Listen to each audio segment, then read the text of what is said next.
Hey podcaster, I'm Tim Wahlberg, your podcast performance coach, with another actionable tip so you can grow your authority and convert with ease.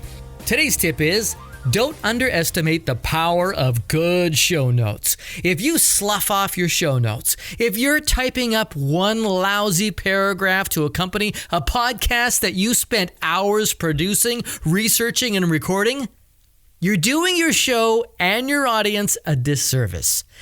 In this episode of Just the Tip, I'm going to tell you why you want good show notes, what the benefits of good show notes are, and what good show notes include. But first, in case you didn't know or you don't know or you're new to podcasting, what are show notes exactly? Well, think of them like a blog post. Yeah, a post, not a paragraph. This is a 300 to 500 word article that is posted with your podcast episode. In most podcast players, these show notes are posted with your episode within the player. You might have to click or expand or scroll down to see them, but they're there. The other place where you want your show notes to be is on your website, just like a blog. There are lots of benefits to having solid show notes for your podcast episodes, but the two big reasons to do it are, one, to provide a summary of the content in your episode. Your listener will know exactly what they're in for when they listen. And number two, SEO, search engine optimization. In other words, getting found. The more Google sees your website consistently pushing out lengthy, detailed, relevant content in your niche, the better ranking you're going to have when people are searching for the thing that you do. And here's something that might blow your mind. Having good SEO will attract people to your website. Someone might find and read your show notes from an episode that they stumbled upon doing a Google search. They might like you so much, they'll hire you on the spot without ever listening to a podcast episode. True story. It happens to this guy. Often, as you may know, I serve up free 15-minute coaching calls, and I'll ask them if they've heard my show. Half of them say no. I just found you online doing a Google search. That's what good SEO can do. So here are a few things to consider for your show notes. A breakdown or summary of the episode. This is basically what your show notes are. What the topic is, who your guest is, what subjects you're talking about, and what they, the listener, is going to get out of this episode.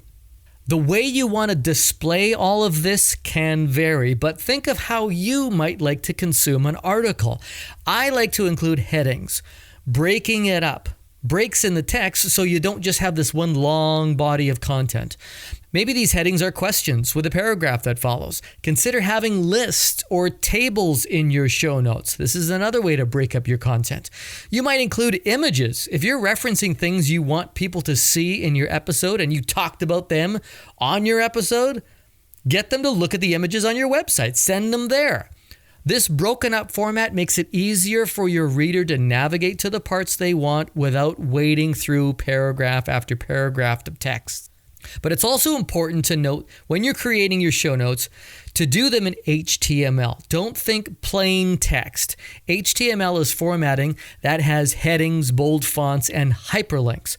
Most podcast hosting platforms allow and encourage HTML formatting, so use it. However, not all podcast players will display your notes using HTML. So those hyperlinks might not be hot, active links. Same with the images. Likely you're not going to get images showing up in podcast player show notes. That's a given, but you can put those images on your website, for example. So create your show notes using HTML. Using a Word doc or a Google doc will automatically use HTML. The language you use is another thing you want to consider. For SEO purposes, you want to use the same language your potential customer might use when looking for solutions to their problems. Think of phrases they use or the questions they're asking or the pain points they have. Timestamps can be a part of your show notes. Think of them as sort of a table of contents for your episode. Some podcast players will incorporate timestamps, letting you mark the exact points where specific content is, allowing listeners to jump to that exact spot in your episode. Some players don't. So if you just want to list the times in your show notes, you can do that too. I don't use them because my show is only 5 minutes long. What do you mean you don't have 5 minutes? What do you mean? You're listening to this at 1.5 speed? How could you? You don't have 5 minutes for me? Come on.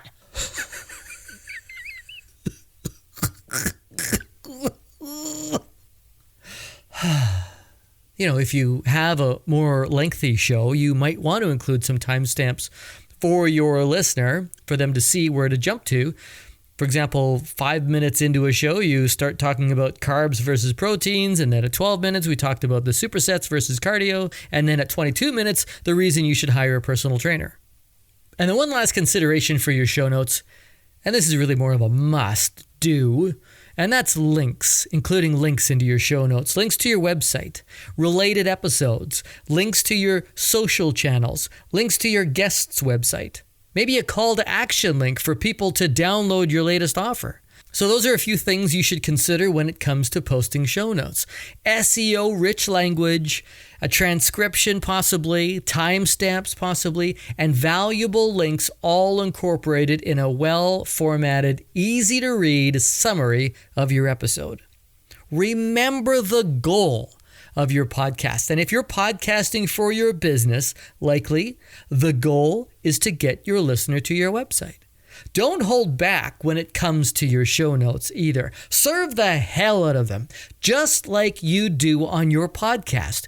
Give them the goods and direct them to your website. You want to get them to the next step, which is to connect with you or buy your thing or continue to consume more content and realize how awesome you really are. It's time to beef up your show notes. And I hope that's just the tip you need.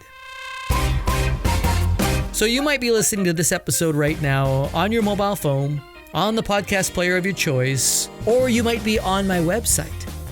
Either way, the show notes are there. Just scroll down, likely you'll see them. And there is a link at the bottom that will take you to my calendar where you can take the next step. And that's booking a free 15-minute coaching call. Just you, me, and your podcast. Any and all questions answered. Book your free 15-minute coaching call right now by scrolling to the bottom, clicking the link, or by going to podcastperformancecoach.com. I'm Tim Wahlberg. See ya!